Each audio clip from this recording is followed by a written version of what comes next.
Stress ఉన్నా, టయానికి అన్నం తినకపోయినా, టీ కాఫీలు ఎక్కువ తాగుతున్నా పొట్టలో ఉన్న యాసిడ్ అనేది గొంతులోకి వస్తూ ఉంటుంది.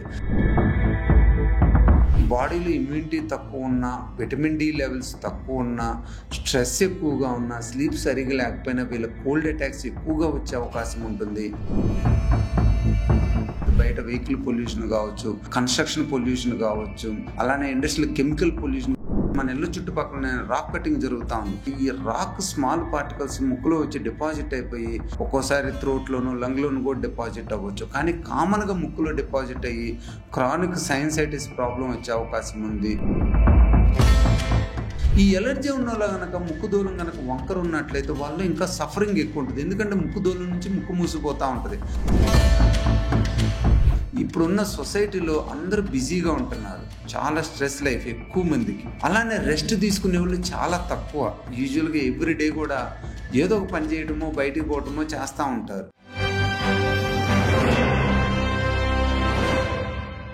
చలికాలం వచ్చిందంటే చాలామందిలో ముక్కు వెంబడి నీరు గారడం, అలాగే కంటిన్యూస్గా తుమ్ములు రావడం, చిన్నపిల్లలు అయితే తరచుగా జలుబు చేయడం వంటివి మనం చూస్తుంటాం.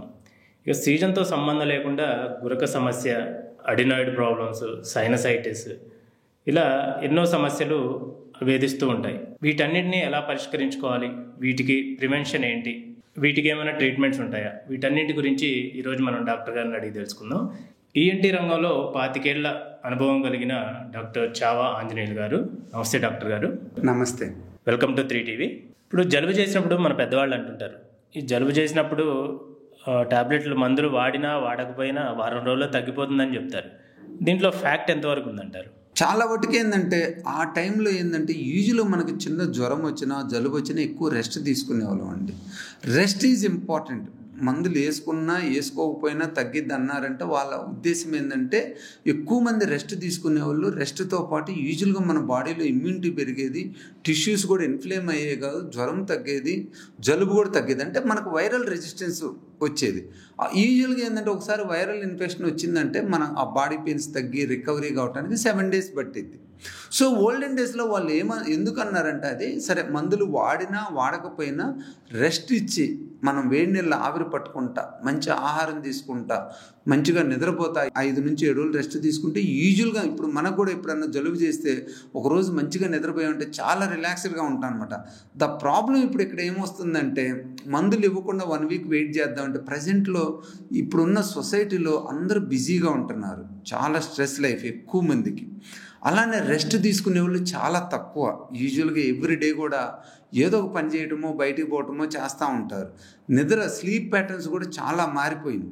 సో మెయిన్గా ఇక్కడ ఏమవుతుందంటే ఇప్పుడు ఎందుకు మందులు వాడాల్సి వస్తుందంటే ఎక్కువ మంది ఈ ప్రికాషన్స్ అనేవి తీసుకోవట్లా. వచ్చినప్పుడు జాగ్రత్తగా రెస్ట్ తీసుకుంటా, ఆవిరి పట్టుకుంటా, స్టీమ్ బాత్ చేసుకుంటా, కొంచెం వేడి పదార్థాలు తీసుకుంటా, కొంచెం వాటర్ ఎక్కువ తాగుతూ ఉంటే యూజువల్గా తగ్గిపోయిద్దండి. కానీ ఇప్పుడున్న పరిస్థితుల్లో అవి చేయని వాళ్ళకి ప్రాబ్లం ఎక్కువ అవుతుంది. దాంతోపాటు మన చుట్టుపక్కల ఏమవుతుందంటే పొల్యూషన్ రేటు చాలా ఎక్కువ ఉంటుంది, వైరల్ ఇన్ఫెక్షన్స్ ఎక్కువ ఉంటున్నాయి. బేసిక్గా ఏంటంటే ఎక్కువగా మనం ఇప్పుడు కంజెస్టెడ్ ఏరియాస్లో ఉంటున్నాం. ఒక అపార్ట్మెంట్ లెక్క చూసుకుంటే సేమ్ ప్లేస్లో ఇంతకుముందు 4 ఉండే చోట ఇప్పుడు 20 మంది 30 మంది ఉంటున్నాం. సో ఈ ఇన్ఫెక్షన్స్ కూడా చాలా ఎక్కువగా వస్తున్నాయి అన్నమాట. సో మనం యూజువల్గా ఎవరికైనా కూడా తగ్గలేదు జ్వరము 3-4 రోజులు కూడా పెయిన్స్ ఎక్కువైపోతున్నాయి, గొంతులో నొప్పి ఎక్కువ అవుతుంది, ముక్కులోంచి పచ్చగా వస్తుంది అన్నప్పుడు ఖచ్చితంగా మనం మెడిసిన్ వాడటం మంచిదండి. అలానే 7 రోజులు వెయిట్ చేయాల్సిన అవసరం లేదు. యూజువల్గా మనం వచ్చిన మొదటి రోజే కనుక జాగ్రత్తగా ప్రికాషన్స్ తీసుకొని 1-2 రోజులు రెస్ట్ తీసుకున్నట్లయితే ఎక్కువ మందిలో తగ్గిపోయే అవకాశం ఉంటుందన్నమాట. జలుబుకు వేడి సూప్ తీసుకో తగ్గిపోతుందని చెప్తుంటారు కదా, అసలు ఈ సూప్స్ నిజంగా హెల్ప్ఫుల్లేనా? అసలు ఎలాంటి సూప్స్ తీసుకోవాలంటారు? మనం రెస్ట్ తీసుకుంటా, వేడి నీళ్ళ ఆవిరి పట్టుకుంటా, వేడి సూప్ 2-3 times తీసుకుంటే యూజువల్గా మనకి జలుబు రికవరీ అయ్యే అవకాశం ఉంటుంది. ఈ సూప్ ఏం చేస్తుంటే మెయిన్గా ఒకటి యాంటీ ఆక్సిడెంట్స్ ఉండి మన బాడీలో ఇమ్యూనిటీని పెంచిద్ది. రెండోది ఏంటంటే గొంతులో ఉన్న ఇన్ఫెక్టెడ్ సెక్రెషన్స్ని ఎప్పటికప్పుడు క్లియర్ చేస్తుంది అనమాట. మనం 2 times తీసుకున్నామంటే ఆ 2 times అక్కడ ఉన్న థిక్ మ్యూకస్ వెళ్ళిపోయింది, దాంట్లో బ్యాక్టీరియా వైరస్ ఉన్నా కూడా వెళ్ళిపోయింది అనమాట. సో యూజువల్గా ఏంటంటే ఇది సూతింగ్ ఎఫెక్ట్ ఇస్తుంది, మ్యూకోజాని క్లియర్ చేస్తుంది, మనలో బాడీలో ఉన్న ఇమ్యూనిటీని కూడా పెంచుద్ది. వీటి వలన ఈ 1-2 సార్లు సూప్ తీసుకోవటం అనేది మంచిది. వేడి పదార్థాలు అలాంటి దాంట్లో మంచి సూపు ఏదైతే ఎక్కువ ఆ సూప్లో ఏంటంటే ఎక్కువ స్పైసీగా ఉండకూడదు, మరీ టూ మచ్గా టూ మచ్ పుల్లగా కూడా ఉండకూడదు అనమాట. ఎక్కువ పుల్లగా ఎక్కువ స్పైసీగా ఉండకూడదు. హాట్గా ఉండి మీడియం టేస్ట్లో ఉంటే ఎక్కువ సోర్ లేకుండా ఎక్కువ స్పైస్ లేకుండా యూజువల్గా it will give lot of benefit ఈ గొంతు ఇన్ఫెక్షన్ వచ్చినా కోల్డ్ అటాక్ అయినా కూడా. కొంతమంది స్నానం చేసి వచ్చాక చెవిలో కాటన్ బర్డ్స్ పెట్టేసి తిప్పుతుంటారు. మరి కొంతమంది అయితే ఏదో చెవిలో దురద పడుతుందని చెప్పి కీ చైన్స్ పెట్టడము, పిన్నిస్ పెట్టడము లాంటివి చేస్తుంటారు. ఇలా చేయడం వల్ల చెవి రంధ్రానికి ఏమైనా ఇబ్బంది కలుగుతుందా? ఇవి ఎక్కువగా వాడడం ప్రమాదం అంటారా? ఇది ఎట్టి పరిస్థితుల్లోనూ మంచిది కాదండి. ఎందుకంటే మనకు స్నానం చేసిన తర్వాత చెవులో కొద్దిగా నీరుండి డిస్కంఫర్ట్ ఉండటం సహజం. దాన్ని మనం ఇగ్నోర్ చేయాలి. వీలైనంత వరకు ఏదన్నా టవల్ లాంటిది సాఫ్ట్ క్లాత్ పెట్టి చెవులో ఇట్టి అనుకుంటే అది అబ్జర్వ్ అయిపోయింది, మిగతాది డ్రై అయిపోయింది అనమాట. ఈ చెవులో ఈ మధ్యలో ఏంటంటే ఫంగల్ ఇన్ఫెక్షన్ చాలా ఎక్కువ చూస్తున్నాం అనమాట. ఆటైటిస్ ఎక్స్టర్నా అంటాం. ఇది మెయిన్గా రావడానికి కారణం ఏంటంటే చాలామంది ఏం చేస్తారంటే ఆ తడిగా ఉన్న చెవులో ఉన్న నీరుకి కాటన్ బట్టలు పెట్టి తిప్పుతారు ఉంటారు. కాటన్ బడ్లు ఏంటంటే స్టెరైల్ కావు, అవి ఓపెన్. కాటన్లో యూజువల్గా ఫంగల్ స్పోర్స్ ఉంటాయి అన్నమాట.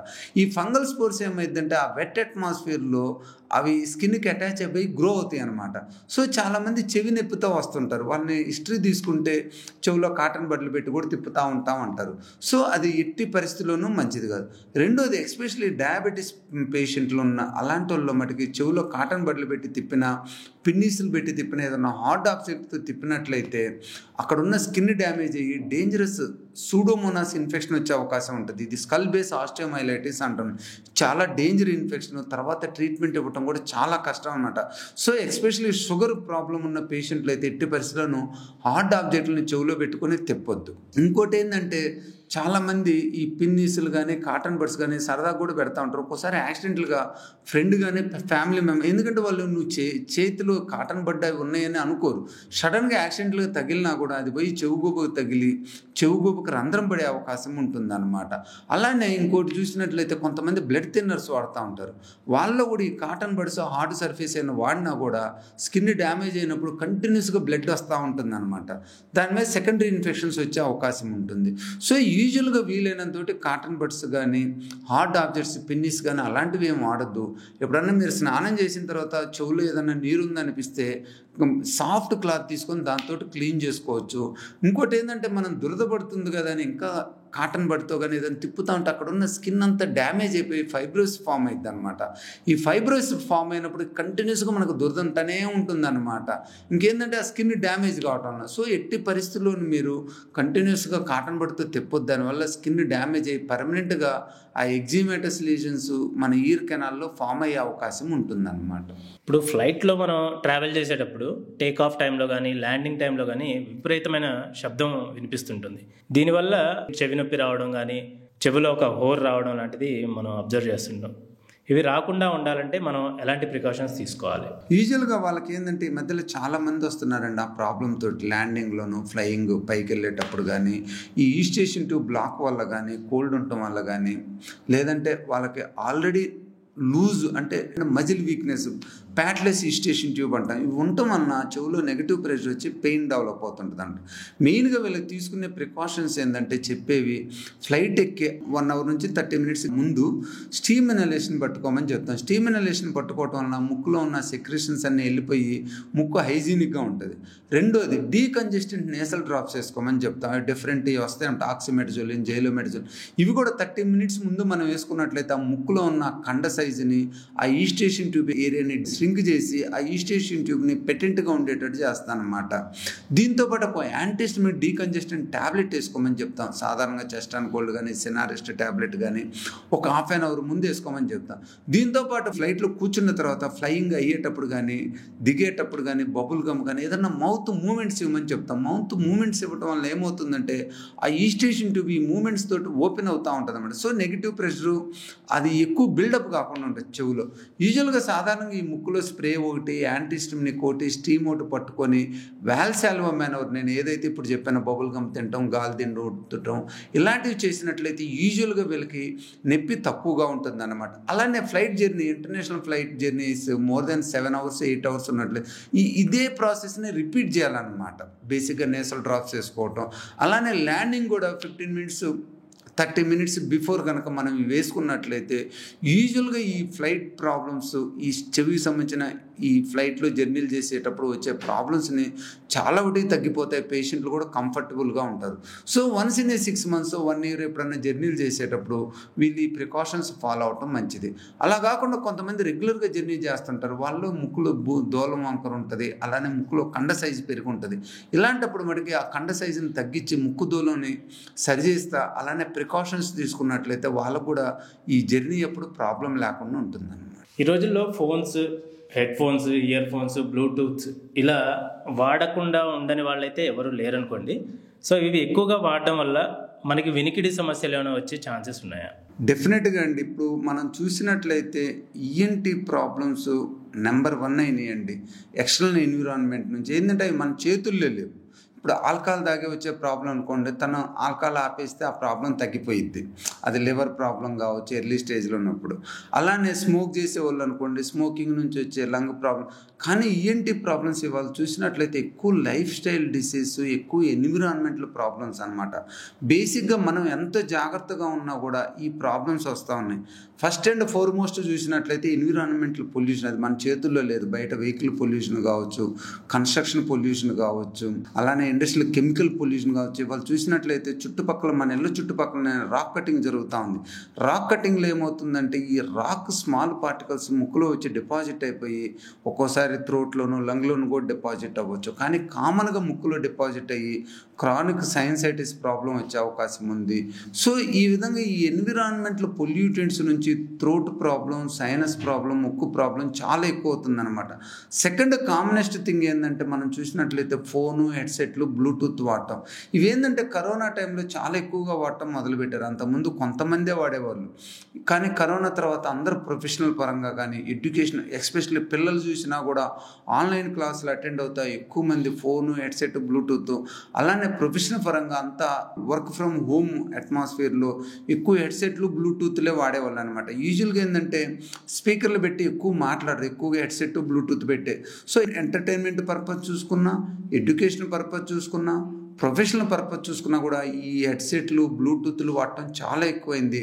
దీనివల్ల మనం ఇనిషియల్గా చూడపోయినా ఇప్పుడు దాని నుంచి వచ్చే సైడ్ ఎఫెక్ట్స్ అన్నీ చూస్తున్నాం అనమాట. ఆల్మోస్ట్ కరోనా తర్వాత చూసినట్లయితే గత 6 నెలల నుంచి ఈ టిన్నిటస్ ప్రాబ్లం చాలా ఎక్కువైపోయింది.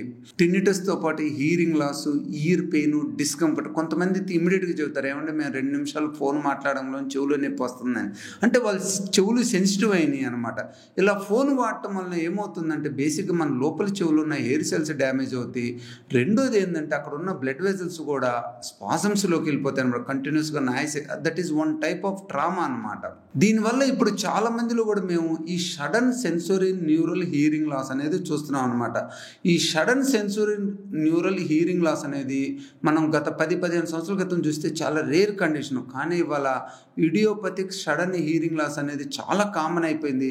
దీనికి మెయిన్గా ఏంటంటే మల్టిపుల్ ఫ్యాక్టర్స్ ఒకేసారి కాంట్రిబ్యూట్ అవుతున్నాయి. ఒకటేంది, మనం కంటిన్యూస్గా సౌండ్కి ఎక్స్పోజ్ అవుతున్నాం. రోడ్డు మీదకి వస్తే వెహికల్ పొల్యూషను, ఇంట్లో ఉన్న కూడా టీవీ సౌండ్, నార్మల్ పీపుల్ కూడా. దాంతోపాటు మిగతా వాళ్ళు ఎక్కువ ఫోన్, హెడ్సెట్లు వాడటం. దీంతోపాటు మనం ఎక్కువగా చల్లటి వాతావరణం ఉంటున్నాం ఏసీల్లో. బేసిక్గా ఆఫీసులో కావచ్చు, స్కూల్ కావచ్చు, ఇల్లు కావచ్చు, కంటిన్యూస్గా మనం ఏసీలోనే ఉంటున్నాం అనమాట మోస్ట్ ఆఫ్ ద టైమ్స్. ఈ కోల్డ్ వెదర్కి ఎక్స్పోజ్ అవ్వటం వల్ల కూడా బ్లడ్ వెజల్స్ ష్రింక్ అయిపోతాయి అనమాట. ఈ cold weather, noise pollution, phone pollution, వీటన్నిటి నుంచి కూడా మన లోపల చెవులో సెల్స్ డ్యామేజ్ కావటం, బ్లడ్ వెజల్స్ డ్యామేజ్ కావటం, బ్లడ్ వెజల్ కన్స్ట్రిక్ట్ కావటం, వీటన్నిటి నుంచి కూడా సడన్ హీరింగ్ లాస్ ప్రాబ్లం చాలా ఎక్కువైంది. ఎవరికైనా కూడా సడన్గా హీరింగ్ తగ్గింది అంటే ఇమీడియట్గా డాక్టర్ని సంప్రదించడం మంచిది. ఎందుకంటే మనం దాన్ని కనుక డిలే చేసి 1 week 10 days కనుక దాన్ని పట్టించుకోవచ్చు. చాలామంది ఏంటంటే కామన్గా జలుబు వచ్చి తగ్గి ఉంటుందిలే, జలుబు తగ్గంలోనే అది కూడా తగ్గిద్దిలే, లేదా 1-2 రోజుల్లో రికవరీ అయ్యిదిలే అనుకుంటారు. అలా నెగ్లెక్ట్ చేసినట్లయితే 1 వారం 10 రోజుల తర్వాత దాన్ని రికవరీ చేయడం కూడా కష్టం అనమాట. సో ఎవరికైనా కూడా సడన్గా హీరింగ్ లాస్ తగ్గింది అని అనిపిస్తే, సడన్గా చెవంతా మూసుకుపోయింది, సరిగా అర్థం కావట్లేదు అని అనిపిస్తే ఇమీడియట్గా ఆడియోమెట్రీ టెస్ట్ చేసుకుని దానికి అవసరమైన ట్రీట్మెంట్ తీసుకోవటం మంచిదన్నమాట. కొందరిలో చూస్తుంటాం 365 days, అంటే ఏ సీజన్తో సంబంధం లేకుండా 365 days సంవత్సరం మొత్తం ముక్కు నుండి నీళ్లు గారడం, అలాగే కంటిన్యూస్గా తుమ్ములు రావడం మనం అబ్జర్వ్ చేస్తుంటాం. అసలు ఇది ఎలాంటి ప్రాబ్లం అయి ఉంటుంది? వీటికి పర్మనెంట్ సొల్యూషన్స్ ఏమైనా ఉంటాయి? యూజువల్గా దీనికి కారణం ఏంటంటే మనకి ముక్కులో దూలం వంకర ఉండటం వల్ల ముక్కు మూసిపోతుంది. కానీ దీనికి మెయిన్ కారణం ఏంటంటే ఎలర్జీ. పెరీనియల్ ఎలర్జీ అంటాం. అంటే సంవత్సరం అంతా వాళ్ళు ఎక్స్పోజ్ అవుతూనే ఉంటారు ఎలర్జీకి. ఎందుకంటే ఇప్పుడు మనకి వింటర్ రెయినీ వచ్చింది అనుకో, they are expose to pollens and pollen allergy. Summer వచ్చింది అనుకోండి, సమ్మర్ డస్ట్ ఎలర్జీ. సో కొంతమందికి ఏంటంటే అన్నిటికీ ఎలర్జీ ఉండటం వల్ల వాళ్ళు త్రూఅవుట్ ద ఇయర్ దేనికో దానికి ఎక్స్పోజ్ అవుతా కంటిన్యూస్గా ఎలర్జిక్ సిమ్టమ్స్, ముక్కులమిటి కారటం, తుమ్ములు రావటం, ముక్కు మూసుకోవడం, దీంతో సఫర్ అవుతూనే ఉంటారనమాట. ఈ ఎలర్జీ ఉన్న వాళ్ళు కనుక ముక్కు దూలం కనుక వంకర ఉన్నట్లయితే వాళ్ళు ఇంకా సఫరింగ్ ఎక్కువ ఉంటుంది. ఎందుకంటే ముక్కు దూలం నుంచి ముక్కు మూసిపోతూ ఉంటుంది. అలానే ఈ ముక్కు దూలం వంకర వలన ముక్కులో కూడా ఆ డస్ట్ పార్టికల్స్ అనేవి అక్యుములేట్ అయిపోయి కంటిన్యూస్ ఇన్ఫ్లమేషన్ కలుగజేస్తాయి అనమాట. సో ఎలర్జీ ప్రాబ్లం ఉన్నోళ్ళు ముక్కు దూలం వంకర ఉన్నట్లయితే ఆ ఎలర్జీ సిమ్టమ్స్ ఎక్కువగా ఉంటాయి, పర్సిస్టెంట్గా ఉంటాయి అనమాట. రెండోది ఏంటంటే వాళ్ళు చూసినట్లయితే మనకి హైపర్ సెన్సిటివ్ మ్యూకోజా కూడా డే బై డే ఎక్కువ అవుతుంది. బికాస్ ఆఫ్ స్ట్రెస్ అనుకోవచ్చు, ల్యాక్ ఆఫ్ ఇమ్యూనిటీ అనుకోవచ్చు, మోర్ వైరల్ ఇన్ఫెక్షన్స్. ఇవాళ చూసినట్లయితే సొసైటీలో రోజు రోజు కొత్త కొత్త వైరస్లు వస్తున్నాయి, మోర్ వైరల్ ఇన్ఫెక్షన్ అనుకోవచ్చు. అలానే మనకి కంటిన్యూస్ పొల్యూటెంట్ ఎక్స్పోజర్. ఇవాళ చూసిన త్రూఅవుట్ ది ఇయర్ మనం స్మోక్ పొల్యూషన్ కానీ, ఇండస్ట్రియల్ పొల్యూషన్ కానీ దానికి ఎక్స్పోజ్ అవుతూనే ఉన్నాం. ఎస్పెషల్లీ వెహికల్ పొల్యూషన్ అనేది అర్బన్ ఏరియాస్లో చాలా ఎక్కువైపోయింది. సో ఈ వెహికల్ పొల్యూషన్ నుంచి, హైపర్ సెన్సిటివ్ మ్యూకోజా నుంచి, దాంతోపాటు కంటిన్యూస్గా ఈ ఎలర్జెన్స్ చుట్టుపక్కల ఉండటం వలన, వైరల్ ఇన్ఫెక్షన్ ఉండటం వలన చాలామంది కూడా సంవత్సరం అంతా ఈ ముక్కు మూసుకోవటం, ముక్కులమిటి కారటం, తుమ్ములతోటి సఫర్ అవుతూ ఉంటారు. ఓల్డ్ ఏజ్ పీపుల్కి వచ్చినట్లయితే ఇంకొక ఇష్యూ ఏంటంటే వాళ్ళకి అట్నామిక్ డిస్టర్బెన్స్ ఉంటుంది అనమాట. ఎస్పెషల్లీ డయాబెటీస్ పేషెంట్లో వాళ్ళకి ఏమవుతుందంటే తిన్నా కానీ, కారం తగిలినా కానీ ముక్కు నుంచి నీరు వస్తూ ఉంటుంది. దాన్ని మనం వ్యాసోజెనిక్ హెడేక్స్ అంటాం అనమాట. న్యూరోజెనిక్ హెడేక్స్, అట్నామిక్ డిస్ఫంక్షన్ డిశ్చార్జెస్ అంటాం అనమాట. వీటి నుంచి హెడేక్ రావచ్చు, ముక్కులమిటి కారవచ్చు. బేసిక్ ఈ అట్నామిక్ డిస్ఫంక్షన్స్ అనమాట. ఇవి ఉన్నప్పుడు ఏంటంటే మనం దాన్ని జాగ్రత్తగా మ్యూకోజాని కనుక డీసెన్సిటైజ్ చేసి దాంట్లో గ్లాండ్యులర్ స్ట్రెంత్ తగ్గించినట్లయితే బేసిక్గా దీనికి ఏంటంటే సబ్మ్యూకోజల్ కాటరైజేషన్ అంటాం అనమాట. అది లేజర్తో చేయొచ్చు, కోయాబులేటర్తో చేయొచ్చు. దీనివల్ల ఏమవుతుందంటే సబ్మ్యూకోస్ ఏరియాలో ఫైబ్రోస్ వచ్చి బ్లడ్ వెసల్స్ తగ్గిపోయి గ్లాండ్స్ కూడా ఎట్రోపీ అయ్యి గ్లాండ్ సైజ్ కూడా తగ్గి మనకు ముక్కులో తుమ్ములు రావడం తగ్గుతాయి, ముక్కులమిటి కారటం తగ్గుతుంది, ముక్కు మూసుకుపోవటం కూడా తగ్గిద్ది అనమాట. ఎవరికైనా కానీ ముక్కు దూలం కనుక వంకర ఉన్నట్లయితే వాళ్ళు ముక్కు దూలం వంకరని సరి చేయించుకోవటం మంచిది. చాలామందికి డౌట్ ఏమొస్తుందంటే మేము ముక్కు దూలం వంకర సరి చేయించుకున్నా మాకు ఎలర్జీ అంతా పోయిద్దా అని. కానీ డెఫినెట్గా ముక్కు దూలం వంకర చేసుకొని మనం ముక్కును కనుక డీసెన్సిటైజ్ చేసుకున్నట్లయితే వాళ్ళలో సిమ్టమ్స్ అనేవి చాలా ఒకటి తగ్గుతాయి అన్నమాట.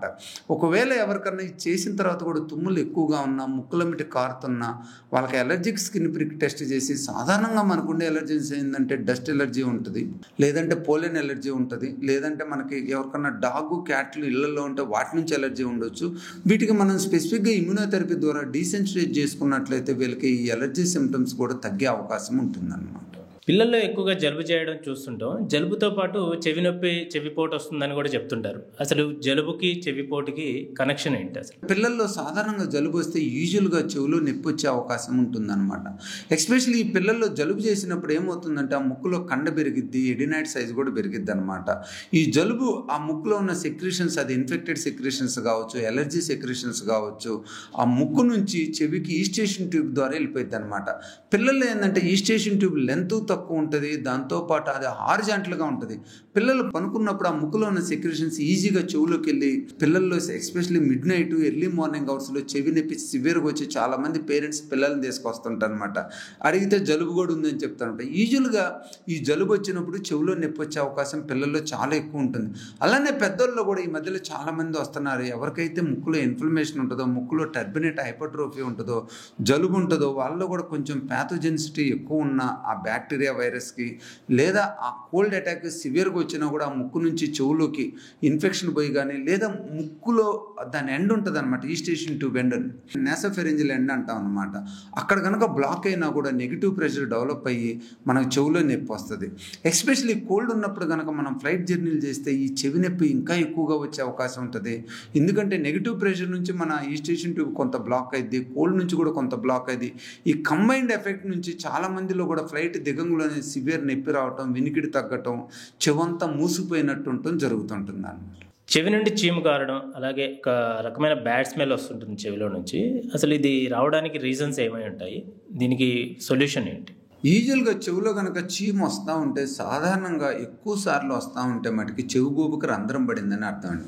ఎప్పుడన్నా ఒకసారి వచ్చి మందులు పడితే తగ్గిపోయి ఇంకేం ఇబ్బంది లేదంటే అది మన ఆర్టైటిస్ ఎక్స్టర్నా, అంటే బయట చెవులు ఇన్ఫెక్షన్ వచ్చినట్టు అనమాట.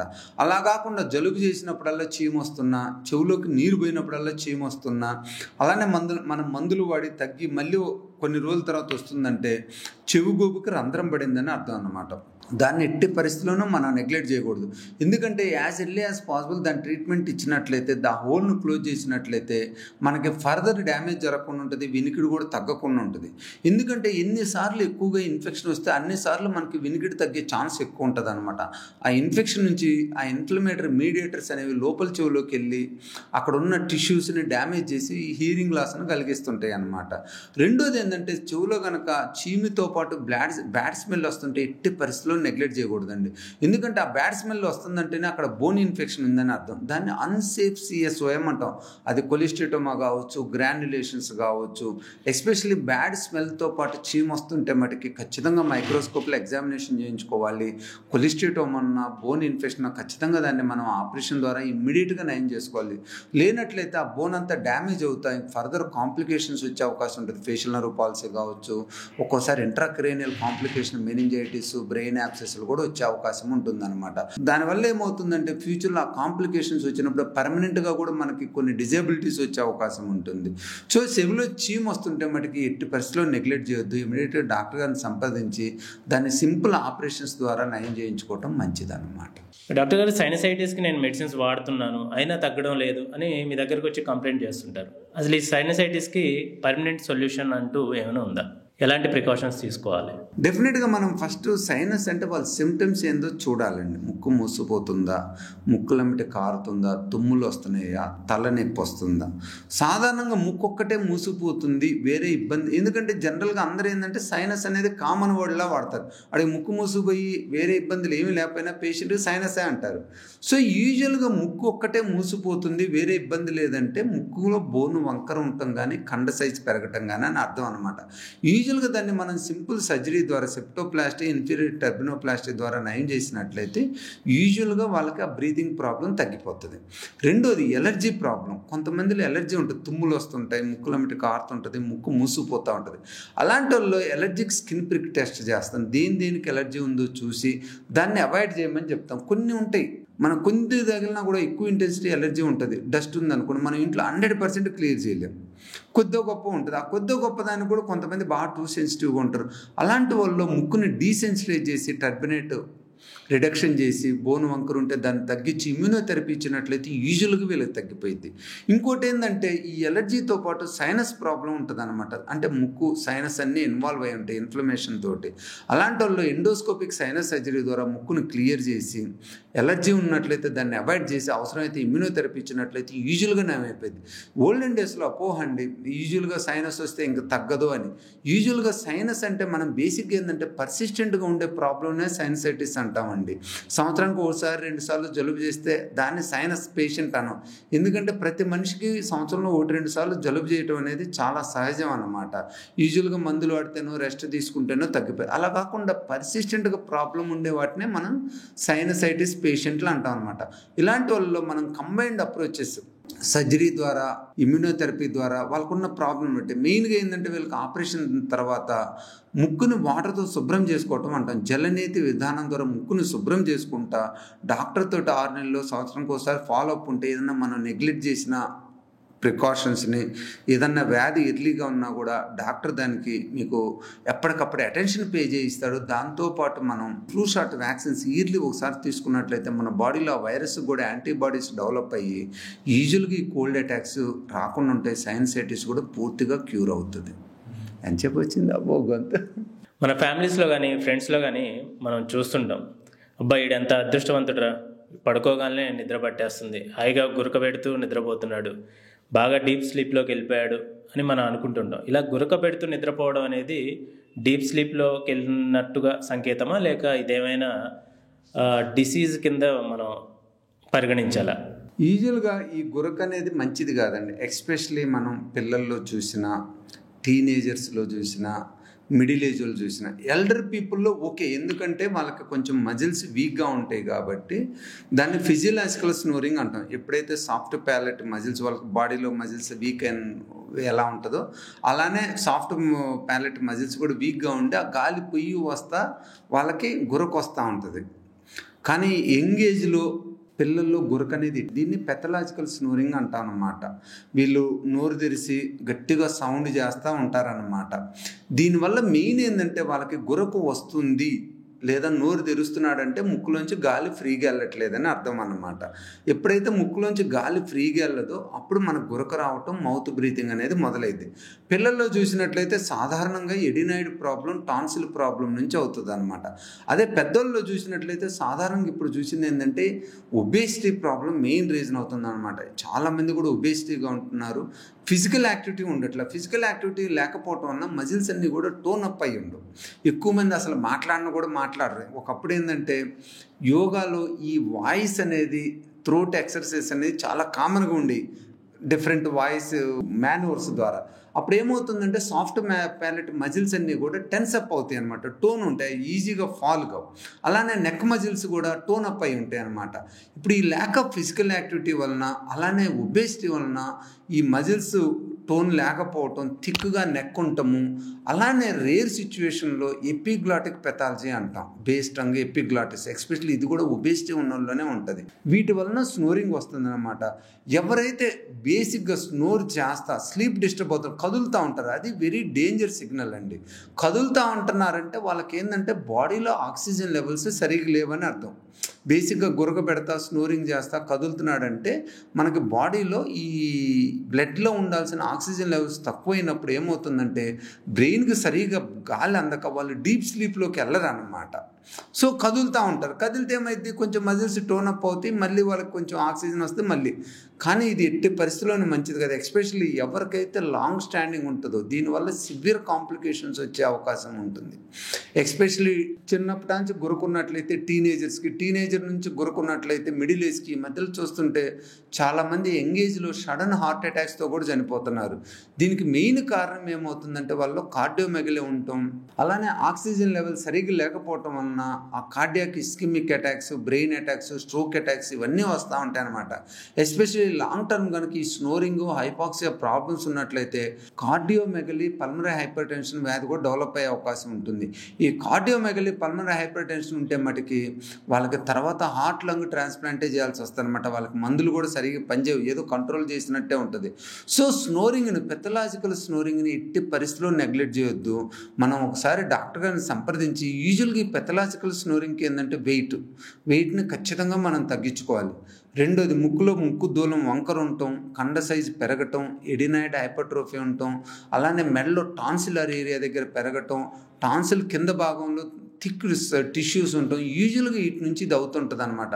సో పేషెంట్కి మనం వెయిట్ రిడక్షన్ చేసి ఫిజికల్ యాక్టివిటీ చేయమని చెప్తాం. యూజువల్గా ఎక్కువ మందిలో వెయిట్ రిడ్యూస్ అయ్యి ఫిజికల్ యాక్టివిటీ చేస్తే చాలా ఒకటి స్నోరింగ్ ఇంప్రూవ్ అయింది. ఈవెన్ మేము ఈ మధ్యలో 50-60 సంవత్సరాలలో కూడా ఇది అబ్జర్వ్ చేసాం అనమాట. ఎవరైతే వెయిట్ తగ్గుతా రెగ్యులర్గా సమ్ యాక్టివిటీ, ఫిజికల్ యాక్టివిటీ చేస్తూ ఉన్నారో వాళ్ళు యూజువల్గా ఈ స్నోరింగ్ అనేది చాలా ఒకటి తగ్గిపోతుంది. కానీ ఎవరికైతే స్నోరింగ్ తగ్గట్లేదో వెయిట్ రిడక్షన్ తర్వాత కూడా అలాంటి వాళ్ళు ఖచ్చితంగా మనం అవసరమైన సర్జరీ, బేసిక్ ఇది అప్పర్ ఎయిర్వే ప్రాబ్లం అంట అనమాట. అక్కడ మనం టిష్యూస్ని రిమూవ్ చేసి ఎయిర్వేని ఇంప్రూవ్ చేసి వాళ్ళు స్నోరింగ్ని ఇంప్రూవ్ చేయొచ్చు అనమాట. స్నోరింగ్ని కూడా చాలా ఒకటి తగ్గించవచ్చు. ఇక్కడ ఏంటంటే డాక్టర్ ట్రీట్మెంటు, పేషెంట్ కోఆపరేషన్ రెండూ వెరీ ఇంపార్టెంట్. ఒబేసిటీ ఉన్నంతసేపు దీన్ని కంట్రోల్ చేయడం చాలా కష్టం అనమాట. అలానే కొంతమంది సిప్యాప్ మిషన్ వాడుతూ ఉంటారు. సిప్యాప్ మిషన్ వాడటం వల్ల ఏంటంటే బేసిక్గా మనం ఆక్సిజన్ని ఫోర్సుబుల్గా మనం గొంతులోకి పంపిస్తూ ఉన్నాం అనమాట. ఎక్కడైతే బ్లాక్ అవుతుందో దాన్ని కూడా మనం వెయిట్ రెడ్యూస్ చేసి ఆ టిష్యూస్ని కనుక రెడ్యూస్ చేసినట్లయితే మనకి యూజువల్గా ఈ సిప్యాప్ మిషన్ని అవాయిడ్ చేయటం, తీసేసే అవకాశం కూడా ఉంటుందన్నమాట. ఒక్కోసారి మనం ఇది చేయటం వలన పేషెంట్ కూడా సిప్యాప్ మిషన్ కంటిన్యూస్గా అవసరం కూడా పడదన్నమాట. లో ఆక్సిజన్ లెవెల్స్, లో ఆక్సిజన్ కాన్సన్ట్రేషన్లో వాళ్ళకి అవసరం పడుద్ది. సో ఓవరాల్గా మంచిగా ఎవాల్యుయేషన్ చేసుకుంటే కనుక మనం ఈ స్నోరింగ్ని పూర్తిగా క్యూర్ చేయొచ్చు. ఎట్టి పరిస్థితుల్లోనూ స్నోరింగ్ని నెగ్లెక్ట్ చేయొద్దు. నెగ్లెక్ట్ చేయడం వల్ల మనకి life threatening problems, diabetic attacks పెరుగుతాయి, స్ట్రోక్ అటాక్స్ పెరుగుతాయి, కిడ్నీ ప్రాబ్లమ్స్ పెరుగుతాయి, మనిషి యాక్టివ్గా ఉండడు, ఎప్పుడు లెథార్జిక్గా ఉంటారు. వీళ్ళకి డే టైం స్లీపీనెస్ ఉండి వెహికల్ డ్రైవ్ చేస్తుంటే ఒక్కోసారి యాక్సిడెంట్లు కూడా అయ్యే అవకాశం ఉంటుందన్నమాట. డాక్టర్, మన ఫ్యామిలీస్లో కానీ మన చుట్టుపక్కల ఇళ్లల్లో కానీ మనం చూస్తుంటాం, 4 ఏళ్ళు వచ్చినా కానీ పిల్లలు మాట్లాడలేకపోతుంటారు. ఈ పిల్లలకి ఫ్యూచర్లో మాటలు వచ్చే అవకాశాలు ఉన్నాయా? వీళ్ళకి ఎలాంటి ట్రీట్మెంట్స్ అందుబాటులో ఉన్నాయంటారు? యూజువల్గా ఇప్పుడు ఎక్కువ మందిలో మాట రాకపోవటానికి కారణం ఏంటంటే డిలేడ్ స్పీచ్ అంటాం, లేదా లేట్గా, బేసిక్గా సోషల్ సర్కమ్స్టాన్సెస్. ఇంతకుముందు ఎట్టుండేదంటే చిన్నపిల్లలు ఉన్నారంటే ఆ పిల్లలు అంటే మెలకు ఉన్నని చెప్పి ఎవరొకరు ఆడిస్తూనే ఉండేవాళ్ళు, మాట్లాడిస్తూనే ఉండేవాళ్ళు, వాడి చేత ప్రాక్టీస్ చేస్తూ అనిపించేవాళ్ళు. నానాను, అమ్మాను, దాని తర్వాత ఇంకో సెంటెన్స్ చెప్పడం, వాళ్ళని అటెన్షన్లో ఉంచి ఎప్పుడూ కూడా వాళ్ళని స్పీచ్ ఇంట్రెస్ట్ క్రియేట్ చేసేవాళ్ళు, మాట్లాడటానికి కూడా చాలా యాక్టివ్గా అందరూ పార్టిసిపేట్ చేసేవారు. ఇవాళ మెయిన్ ప్రాబ్లం ఏమవుతుందంటే అందరు న్యూక్లియర్ ఫ్యామిలీస్ అయినాయి, పిల్లలు కూడా ఉండట్లేదు దరిదాపుల్లో. రెండోది గ్రాండ్ పేరెంట్స్ కూడా చాలా తక్కువ మందికి అవైలబిలిటీ ఉంటున్నారు. పేరెంట్స్ కూడా ఎక్కువ మంది జాబ్ చేసుకుంటా పిల్లలతో స్పెండింగ్ టైం తగ్గిపోయిందంట. ఎప్పుడైతే మనం పిల్లలతోటి స్పెండ్ చేయట్లేదు, వాళ్ళు ఏవైతే నేర్చుకోవాలో అవన్నీ డిలే అయిపోతాయి. నడక కూడా అంతే, మనం యాక్టివ్గా ప్రాక్టీస్ చేయించామనుకోండి తొందరగా వాళ్ళు నడవటానికి ప్రయత్నిస్తారు. మనం పట్టి నడిపించడం అలాంటివి చేస్తుంటే మనం వాళ్ళతో తక్కువ టైం స్పెండ్ చేసామనుకోండి అది కూడా డిలే అవుతుంటుంది. అలానే స్పీచ్ కూడా మనం బేసిక్గా ప్రాక్టీస్ చేయించకపోవటం వలన, ఎక్కువ టైం వాళ్ళతో స్పెండ్ చేయకపోవటం వలన డిలే అవుతుంది అనమాట. యూజువల్గా సాధారణంగా ఇంకొక పిల్లలు ఉన్నారనుకోండి ఇంట్లోనే, యూజువల్గా సెకండ్ చైల్డ్కి తొందరగా స్పీచ్ వస్తుంది.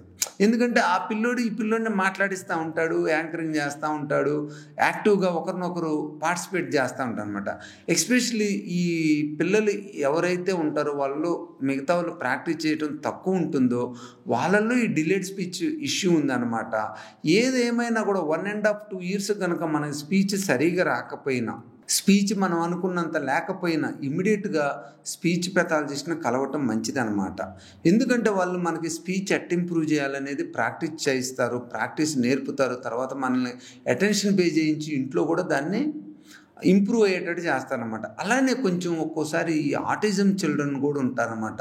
వాళ్ళు మనం ఎర్లీ ఇంటర్వెన్షన్ ఇచ్చినట్లయితే వాళ్ళు కొంచెం అగ్రెసివ్గా ఉంటారు, మాట్లాడటం కూడా ఏది పడితే అది మాట్లాడుతూ ఉంటారు, ఇర్రెలవెంట్గా. వాళ్ళు ఒక్కోసారి మాట్లాడటం కూడా తక్కువ ఉంటుంది. సో ఇలాంటి వాళ్ళు మనం కనుక ENT doctor, speech pathologist opinion తీసుకొని ట్రీట్మెంట్ తీసుకున్నట్లయితే యూజువల్గా స్పీచ్ నార్మల్గా అయింది. కొంతమందిలో వినికిడి తక్కువ ఉండటం వల్ల కూడా డిలేడ్ స్పీచ్ వస్తుంటుంది. అది కూడా మనం వినికిడిని కూడా యూజువల్గా మనకు 2 years కల్లా స్పీచ్ రాకపోతే ఒకసారి చెక్ చేయి. కొంతమంది పేరెంట్స్ అంటూ ఉంటారు, ఏమంటే బయట రూమ్ నుంచి మేము పిలిచినా కూడా ఎమ్మటే తిరుగుతాడు కానీ మాట్లాడడానికి. యూజువల్గా ప్రాబ్లం ఉండదు, కానీ ఒకసారి హీరింగ్ ఎవాల్యుయేషన్ చేయించుకొని ఈఎన్టీ ఎగ్జామినేషన్ ఒక్కోసారి టంగ్ టై ఉంటుంది, మూమెంట్ సరిగా ఉండదు, దానివల్ల కూడా స్పీచ్ డిలే అవుతుంటుంది. దాన్ని బట్టి మనం ట్రీట్మెంట్ తీసుకున్నట్లయితే పూర్తిగా స్పీచ్ నార్మల్గా వస్తుంది, పిల్లలు కూడా నార్మల్గా గ్రో అవుతారు. వాళ్ళు కనుక పిల్లలు సరిగా మాట్లాడకపోయినా వాళ్ళకి ఇనిబిషన్స్ ఉన్న, ఒక్కోసారి ఏమైందంటే చిన్నప్పుడు సరిగా మాట్లాడకపోతే పెద్ద అయ్యే కొద్ది మాట్లాడటానికి ఇష్టపడరు. ఎందుకంటే వాళ్ళు సరిగా మాట్లాడరేమో, సరిగా నేను మాట్లాడలేనేమో అని వాళ్ళకి కాన్ఫిడెన్స్ ఉండదు అనమాట. సో మనం ఎట్టి పరిస్థితుల్లో 2.5 years కల్లా స్పీచ్ సరిగా రావట్లేదు, స్పీచ్లో ఏదన్నా ప్రాబ్లం ఉందని డౌట్ వచ్చినా కూడా ఒకసారి డాక్టర్ గారిని సంప్రదించడం మంచిదన్నమాట. డాక్టర్ గారు, ఇప్పుడు డే టు డే లైఫ్ బాగా స్ట్రెస్ఫుల్గా తయారైంది కదా, ఈ స్ట్రెస్ వల్ల లేదా మనం తీసుకునే ఆహారం వల్ల ఈ స్ట్రెస్ అనేది ఈఎన్టీపై ఎలాంటి ప్రభావం చూపిస్తుంది అంటారు? డెఫినెట్గా అండి, స్ట్రెస్ నుంచి వాళ్ళ బేసిక్గా చాలా ప్రాబ్లమ్స్ అవుతున్నాయి. మెయిన్గా చూసినట్లయితే ముక్కులో ఉన్న ఎలర్జీ ప్రాబ్లం ఎక్కువ అవుతుంది.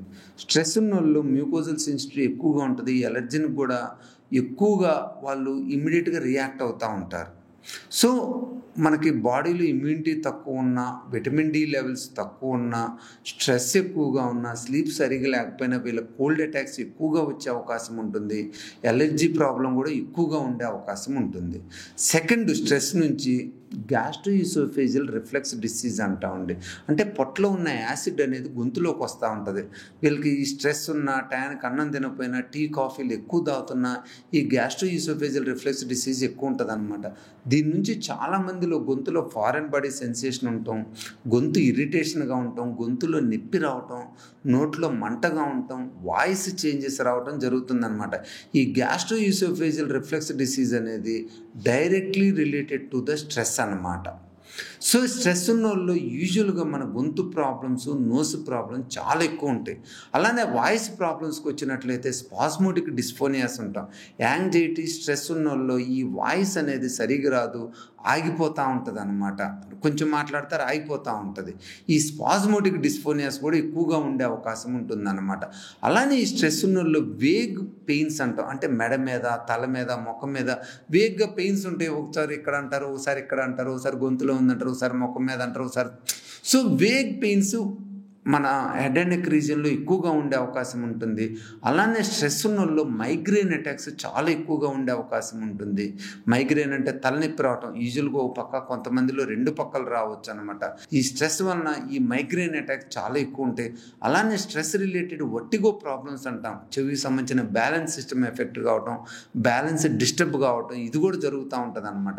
సో స్ట్రెస్ రిలేటెడ్ యూజువల్గా మన బాడీలో ఎవ్రీ ఆర్గాన్లో కూడా ఈ స్ట్రెస్ ఉన్నట్లయితే ఇమ్యూనలాజికల్ డిసీజ్ కూడా పెరుగుతాయి అనమాట. ఎందుకంటే ఇన్ఫ్లమేషన్ ఎక్కువ ఉంటుంది స్ట్రెస్ ఉన్న వాళ్ళలో. సో దానివల్ల ఇదనమాట. మెయిన్గా ఈఎన్టీకి వచ్చినట్లయితే గ్యాస్ట్రోఎసోఫేజియల్ రిఫ్లక్స్ డిసీజ్ చాలా ఎక్కువ ఉంటుంది, ఎలర్జీ ప్రాబ్లం చాలా ఎక్కువ ఉంటుంది, డిజీనెస్, వర్టిగో ప్రాబ్లమ్స్ కూడా చాలా ఎక్కువగా ఉన్నాయి. డాక్టర్ గారు, ఈ చెవి, ముక్కు, గొంతు సమస్యలు రాకుండా ఎలాంటి జాగ్రత్తలు తీసుకోవాలి, అలాగే ఎలాంటి టెస్టులు చేయించుకోవాలి, మీరు ఆడియన్స్కి ఇచ్చే అడ్వైజ్ ఏంటి సార్? ఈఎన్టీ ప్రాబ్లమ్స్ వస్తే సాధారణంగా ఏముంటుంది, ముక్కులో ఎలర్జీ, ముక్కు మూసుకుపోవటం, గొంతులో కొద్దిగా ఇరిటేషన్ రావటం, స్నోరింగ్ ప్రాబ్లం రావటం. ఈ ప్రాబ్లమ్స్ని చాలా వరకు మన లైఫ్ స్టైల్, అంటే చక్కగా పొద్దున సాయంత్రం ఆవిరి పట్టుకుంటా, బ్రీతింగ్ ఎక్సర్సైజ్ చేసుకుంటా, పొల్యూషన్కి వెళ్ళకుండా, స్ట్రెస్ లేకుండా, స్పైసీ ఫుడ్ తక్కువ తింటా, కాఫీ, టీ తక్కువ తీసుకుంటా, కొంచెం నీళ్ళు ఎక్కువ సార్లు తీసుకుంటా ఉంటే యూజువల్గా మనకు ముక్కు, గొంతు సమస్యలు చాలా వరకు క్లియర్ అయిపోతాయి అన్నమాట. చెవికి సంబంధించి ఏంటంటే సాధారణంగా ఇప్పుడు ఎక్కువ మందిలో ఫోను, హెడ్సెట్, బ్లూటూత్ వాడటం అన్న చెవులో నొప్పి రావటం, గుయ్యమనే సౌండ్ రావటం జరుగుతుందన్నమాట. వాళ్ళు ఈ ఫోను, హెడ్సెట్, బ్లూటూత్ వీలైనంత తక్కువ వాడాలి. వీలైనంత తక్కువ టైం, మేబీ మినిట్స్ వాడతా, ఎక్కువగా స్పీకర్తో మాట్లాడుతూ ఉండాలి. అలానే చలిగాలికి ఎక్కువ ఎక్స్పోజ్ కావద్దు. చలిగాలికి వెళ్ళినట్లయితే మనకి చెవి, ముక్కు, గొంతు 3 రకాల ప్రాబ్లమ్స్ ఎక్కువ అయ్యే అవకాశం ఉంటుంది. చలిగాలికి వీలైనంత తక్కువ ఎక్స్పోజ్ కాండి. సో యూజువల్గా మనం రెగ్యులర్ ఫిజికల్ యాక్టివిటీ చేసుకుంటా, ప్రాణాయామం చేసుకుంటా, ఫోన్స్ తక్కువ ఈఎన్టీ రిలేటెడ్ వస్తే మనం ఎలర్జెన్స్ని అవాయిడ్ చేసుకున్నట్లయితే చాలా వాటికి మన ప్రాబ్లమ్స్ రాకుండా ఉంటాయి. వెయిట్ కూడా వీలైనంత తక్కువ, మోడరేట్ వెయిట్లో ఉండాలి. వెయిట్ పెరిగితే స్నోరింగ్ ప్రాబ్లం వస్తుంది అనమాట. మెయిన్గా ఏంటంటే ట్రీట్మెంట్ పరంగా చూసినట్లయితే ఎప్పుడైనా కూడా మనకి ముక్కులో కొద్దిగా ఇబ్బంది అనిపించినా ఇమీడియట్గా డాక్టర్ గారిని సంప్రదించినట్లయితే ఏమన్నా ప్రీడిస్పోజింగ్ ఫ్యాక్టర్స్ అంటాం, డీవేటెడ్ నేసల్ సెప్టమ్ నుంచి కోల్డ్ అటాక్స్ ఎక్కువ వస్తుంటాయి. అలాంటి దాన్ని మనం కరెక్ట్ చేసినట్లయితే కోల్డ్ అటాక్స్ చాలా తక్కువ వస్తాయి. అలానే సైనస్ ప్రాబ్లమ్స్ రాకుండా ఉంటాయి. అలానే ఎవరికైనా తుమ్ములు ఎక్కువ వస్తున్నా, ముక్కులంటి ఎక్కువ కారుతున్నా కూడా వాళ్ళు నేసల్ ఎండోస్కోపీ విధానం ద్వారా ముక్కును ఎండోస్కోపీతో చెక్ చేసుకున్నట్లు ఏమన్నా పాలిప్స్ లాంటివి ఉంటే ఇమీడియట్గా మనం ట్రీట్మెంట్ తీసుకోవచ్చు. లేదంటే అది ఎక్కువ పాలిప్స్ వచ్చినా దాని తర్వాత ఫంగల్ ఇన్ఫెక్షన్స్ వచ్చే అవకాశం ఉంటుందన్నమాట. అలానే చెవికి సంబంధించిందంటే ఏ మాత్రం చెవిలో నొప్పి ఉన్నా ఇమీడియట్గా డాక్టర్ గారిని సంప్రదించండి. ఎందుకంటే ఒక్కోసారి అది గుబిలి నుంచి వచ్చినా కూడా దాన్ని నెగ్లెక్ట్ చేసినట్లయితే ఆ గుబిలి బోన్ మీద ఇన్ఫెక్షన్ వచ్చేసి మనకి సివియర్ కాంప్లికేషన్స్ వచ్చే అవకాశం ఉంటుందన్నమాట. నొప్పి వచ్చినా, చెవిలో గుయ్యమని సౌండ్ వచ్చినా, అలానే తల తిరుగుతున్నట్టున్నా ఇమీడియట్గా డాక్టర్ గారిని సంప్రదించండి. ఎస్పెషల్లీ వాయిస్ ప్రాబ్లమ్స్కి వచ్చినట్లయితే ఏమాత్రం గొంతు మారినట్టున్నా, గొంతు మాట్లాడుతుంటే ఆగుతున్నట్టున్నా కూడా వీటికి మనం ఎర్లీగా చూయించుకున్నట్లయితే డాక్టర్కి స్పీచ్ థెరపీ విధానం ద్వారా యూజువల్గా సర్జరీ అవసరం లేకుండా మనం ఈ ప్రాబ్లమ్ సాల్వ్ చేసుకోవచ్చు అనమాట. సో ముందు బేసిక్ ఏంటంటే ఏమాత్రం ప్రాబ్లం ఎండోస్కోపీ ద్వారా ముక్కు, చెవి, గొంతు డిపెండింగ్ ఆన్ ఏరియాని బట్టి మనం ఎగ్జామిన్ చేసుకోవాలి. టెనిటస్ ప్రాబ్లం ఉన్నట్లయితే ఒకసారి ఆడియోలాజికల్ ఎవాల్యుయేషన్ చేసుకోవాలి. యూజువల్గా మనం ఈఎన్టీ ప్రాబ్లమ్స్ని ఎక్కువ శాతం ఎర్లీ స్టేజ్లోనే మనం ట్రీట్మెంట్ తీసుకున్నట్లయితే తగ్గిపోతాయి. మెయిన్గా చూసినట్లయితే చాలామంది నెగ్లెక్ట్ చేసేది మన ఓరల్ క్యావిటీ క్యాన్సర్స్ అనమాట. ఎక్కడన్నా అల్సర్ ఉండి నొప్పున్నా కూడా డాక్టర్ల దగ్గరికి వెళ్ళరు. వీళ్ళు టొబాకో తింటుంటారు, స్మోక్ హ్యాబిట్స్ ఉంటాయి. ఇలాంటి మటుకు ఎట్టి పరిస్థితుల్లో నెగ్లెక్ట్ చేయొద్దు. ఇమీడియట్గా డాక్టర్ గారి దగ్గర సంప్రదించినట్లయితే చిన్న ఎర్లీ స్టేజ్లో ఉన్నట్లయితే మనం దాన్ని డయాగ్నోజ్ చేసి ఆ కొద్ది పోర్షన్ని తీసేసినట్లయితే మన క్యాన్సర్స్ కూడా పూర్తిగా నయమైపోతాయి. పెద్ద పెద్ద ఆపరేషన్స్, లారింగెక్టమీలు కానీ, కమాండో ఆపరేషన్స్ కానీ చేయాల్సిన అవసరం ఉంటుంది. డాక్టర్ గారు, ఈ సీజన్లో ముఖ్యంగా ఈ రైనీ సీజన్లో కానీ, ఈ వింటర్ సీజన్స్లో కానీ ముక్కు వెంబడి నీరు గారడం, కంటిన్యూస్గా తుమ్ములు రావడం వంటివి మనం చూస్తుంటాం. ఇది ముక్కులో దూలం వంకరగా ఉండడం వల్ల జరుగుతుందంటారా? యూజువల్గా వింటరు రైనీ సీజన్లో ఒకటేంటంటే మనకు వైరల్ ఇన్ఫెక్షన్ రేట్ చాలా ఎక్కువ ఉంటుందండి. కొత్త వైరస్లు రావటం కానీ, ఇంటెన్సిటీ ఆఫ్ వైరస్ ఎక్కువ ఉండటం కానీ, ఒక్కోసారి bad virus, more pathogenic virus కానీ రావటం జరుగుతుందన్నమాట. దీంతోపాటు మనం చలిగాలికి ఎక్స్పోజ్ అయినప్పుడు ఏమవుతుందంటే మన ముక్కులో ఉన్న కండ మ్యూకోజా ఏమవుతుందంటే స్వెల్లప్ అయ్యి కొద్దిగా ఇన్ఫ్లమేషన్ వస్తుంది. అంటే మరీ చలిగాలికి ఎక్స్పోజ్ అయినా కూడా మనకి ఈ ముక్కులు గొంతులు ఈ మ్యూకోజా స్వాలెన్ అవుతుంది అనమాట. ఈ స్వెల్ అయినప్పుడు దాని మీద బ్యాక్టీరియల్ కానీ వైరల్ ఇన్ఫెక్షన్స్ రావటం కానీ చాలా ఈజీగా ఉంటుంది. సపోజ్ మనం బాగా చలిగాలికి ఎక్స్పోజ్ అయినా, ఆ చలిగాలికి దరిదాపులో దుర్గంధం ఉన్నా, అనైజీనిక్ కండిషన్స్ ఉన్నా, ఎక్స్పెషల్లీ కొన్ని కుళ్ళిపోయిన పదార్థాలు ఉన్నా, అలాంటి వాటి నుంచి ఈ బ్యాడ్ వైరస్ బ్యాడ్ బ్యాక్టీరియా వస్తుంది. ఈ బ్యాడ్ వైరస్ బ్యాడ్ బ్యాక్టీరియాకి మన ముక్కులో ఆ అనైజీనిక్ అట్మాస్ఫియర్లో ఇన్ఫ్లమేషన్ అయిన ఎడిమేటస్ మ్యూకోజా ఉన్నప్పుడు అవి కాస్త బాగా ఇన్ఫెక్షన్ కలుగజేస్తాయి అన్నమాట. దాంతోపాటు ఈ చలికాలం వర్షాకాలంలో మ్యూకోజా ఎడిమా అయినప్పుడు మన ముక్కులో ఉన్న నార్మల్ ప్యాథోజెనిక్ ఆర్గానిజమ్స్, బ్యాక్టీరియా కావచ్చు, ఫంగస్ కావచ్చు, అవి కూడా ఒక్కోసారి ప్యాథోజెనిక్ అయిపోయి మనకి ఫంగల్ సైనసైటిస్, బ్యాక్టీరియల్ సైనసైటిస్ వచ్చే అవకాశం ఉంటుందన్నమాట. మీరు ఈ డాక్టర్ వృత్తిలోకి రావడానికి మిమ్మల్ని ఇన్స్పైర్ చేసిన సంఘటనలు ఏమైనా ఉన్నాయా? అసలు మీకు ఇన్స్పిరేషన్ ఎవరు? యూజువల్గా ఏంటంటే నేను మా ఊళ్ళో ఆల్మోస్ట్ సెకండ్ డాక్టర్ని అనమాట.